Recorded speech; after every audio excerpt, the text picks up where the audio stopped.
ជំរាបសួរអ៊ំពូមីងយាយតាទាំងអស់គ្នាថ្ងៃនេះកូនចេញវីដេអូមកបេះផ្លែចន្ទីហើយផ្លែចន្ទីកូនគ្មានបេះណាឆ្ងាយទេបេះតែក្រោមដើមល្មុតហ្នឹងយកតែណាអស់ព្រោះដើមមែនតើខ្ពស់ចឹងអីកូនបេះមិនដល់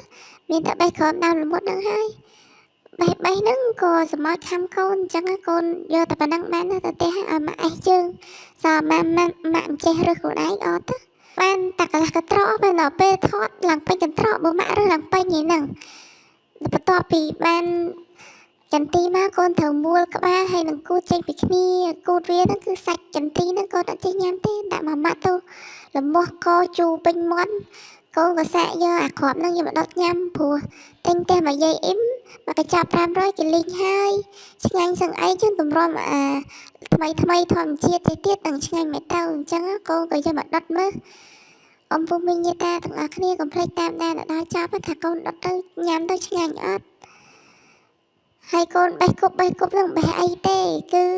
បោកវាឲ្យចេញព្រីងពេលដុតទៅស្រួលដុតអត់ពិបាកដុតយូរម៉ាក់ប្រាប់តែអញ្ចឹងកូនចេះធ្វើតាមម៉ាក់ទៅ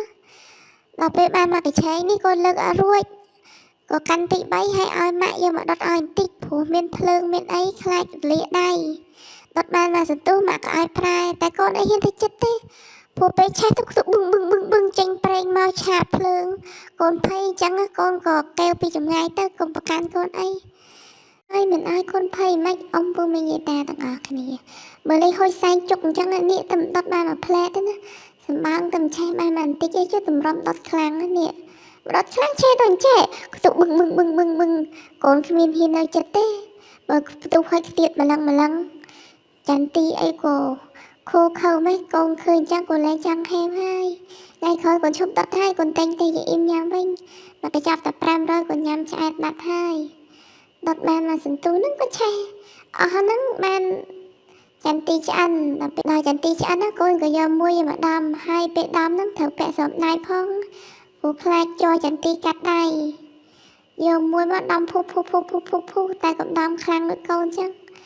ដំភុបាច់ខ្ទេចឲ្យមានសាច់ញ៉ាំមកលីងកូនស្មានតែដំខ្លាំងទៅគ្រាប់នឹងវាអត់បែក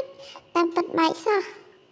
អញ្ចឹងណាកូនក៏យកមួយទៀតមកដំអាមួយនេះចោលហើយ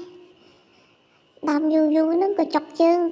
ចាំបើមួយថ្ងៃឯងដំអត់មានឃើញបានគ្រាប់មកញ៉ាំផងចុកជើងអង្គុយដំមួយទៀតដំមួយនេះក៏អត់ហ៊ានដំខ្លាំងទេខ្លាចបែកដល់ខ្លាចបែកវាមានក៏ពិតណាអត់មានចាំគ្រាប់ចន្ទីមិនតិចផងកូនយកមើលចន្ទីក៏រឹងក្បាលម៉េចគាត់ដំមិនដឹងបែកដំអត់បែកកូនបោះចោលហើយនេះម៉ាក់ដំឲ្យកូនយកមកញ៉ាំ